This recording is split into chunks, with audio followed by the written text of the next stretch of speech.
இடத்துல ஒத்த ஓட்டு ஒரு கவுன்சில் வாங்க முடியுமா?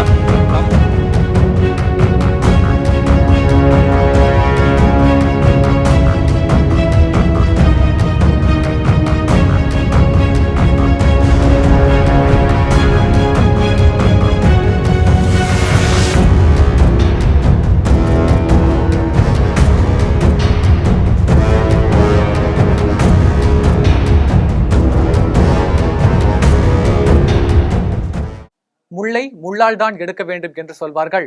அதை திமுக சீமானுக்கு எதிராக செய்துள்ளது. அது எப்படி என்பதை தான் பார்க்க போகிறோம். நாம் தமிழர் கட்சியின் தலைமை ஒருங்கிணைப்பாளர் சீமான் கடந்த சில மாதங்களாக ஈவேரா குறித்து சர்ச்சைக்குரிய வகையில் பேசி வருகிறார்.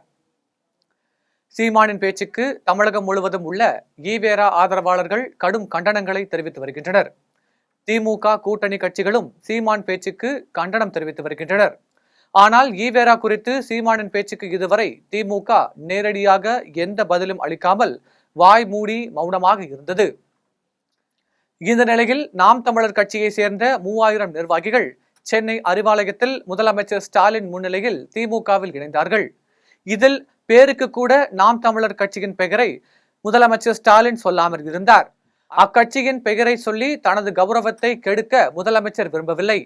இந்த விஷயத்தில் நாம் தமிழர் கட்சியை பிரபலப்படுத்த வேண்டாம் என்ற நோக்கில் திமுகவினர் இருந்து வந்தது. அதற்கு மாறாக சீமானின் பேச்சுக்கு பதிலடியாக திமுக நிர்வாகிகளை வைத்து பதிலடி கொடுத்ததாக கூறப்படுகிறது. சீமானின் பேச்சுக்கு திமுக அமைச்சர்கள் பதிலடி கொடுத்து வந்தார்கள். அப்போது அவர்களின் குரல் வலுவாக ஓங்கி ஒலிக்கவில்லை. இந்த நிலையில் முதன்முறையாக சீமானுக்கு திமுக தரப்பில் காட்டமாக நேரடியாக பதில் அளிக்கப்பட்டுள்ளது. நாம் தமிழர் கட்சியினர் திமுகவில் இணைந்த பிறகு அக்கட்சியின் மாணவர் அணி தலைவரான ராஜீவ்காந்தி சீமானை கடுமையாக விமர்சித்தார். இதில் என்ன கொடுமை என்றால் அவர் நாம் தமிழர் கட்சியில் இருந்து விலகி திமுகவில் சேர்ந்தவர். ராஜீவ்காந்தி விஜய் ரசிகர் மன்றத்தின் ஓட்டுகளை வாங்கியதாலேயே நாம் தமிழர் கட்சிக்கு அங்கீகாரம் கிடைத்தது. கம்பு சுற்றுவது என்றால் வீதியில் இறங்கி சுற்ற வேண்டும், மேடையில் ஏறி சுற்றக்கூடாது. வீதியில் இறங்கி சீமான் வாக்கு கேட்டது உண்டா? மேடையில் மட்டுமே வீரவசனம் பேசுவார். அதிகாரத்திற்காகவோ அல்லது மக்களுக்காகவோ சீமான் கட்சி நடத்தவில்லை. தன் வயிற்று பிழைப்பிற்காக கட்சி நடத்துகிறார். திரைத்துறையை சேர்ந்த பல்வேறு நடிகர்களிடமும் தயாரிப்பாளர்களிடமும் காசு வாங்கி பிழைப்பு நடத்துகிறார். சீமான் பிரபாகரனுடன் இருக்கும் புகைப்படம் போலியானதுதான். அந்த புகைப்படம் எடிட் செய்யப்பட்டு வந்தது. அந்த ஹார்ட் டிஸ்கை பெற்றது நான் தான். பிரபாகரனை சீமான் சந்தித்தது உண்மையாக இருக்கலாம், ஆனால் புகைப்படம் போலியானது. ஈழ போராட்டத்திற்காக சீமான் என்ன செய்தார்? ஒன்றும் செய்யவில்லை. விவாதிக்க தயாரா? சீமான் பேசுவது எல்லாமே அண்ட புழுகு, ஆகாச புழுகுதான். படம் எடுக்க சென்னை வந்ததாக கூறும் சீமான் வெட்டி ஒட்டிய படங்களை தான் எடுத்தார். சீமான் பேசுவதற்கு ஊடகங்கள் அவரிடம் ஆதாரங்களை கேட்க வேண்டும். இப்படி ராஜீவ்காந்தி காட்டமாக சீமானை விமர்சித்தார். இதுவரை சீமானுக்கு பதில் அளிக்காமல் இருந்து வந்தது திமுக. அது அக்கட்சியில் இருந்து திமுகவிற்கு வந்தவரின் மூலமே பதிலடி அளித்துள்ளது.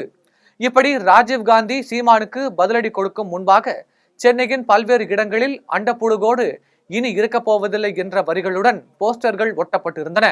இது எந்த கட்சியினர் சேர்ந்தவர்கள் ஒட்டிய போஸ்டர் என்ற கேள்வி எழுந்த நிலையில் இப்போது அதற்கு விடை கிடைத்துவிட்டது. திமுகவின் இந்த செயலால் சீமானை அரசியல் களத்தில் லைம்லைட்டில் வைக்கத்தான் உதவியாக இருக்கிறது. இதில் வேறு ஒன்றும் இல்லை.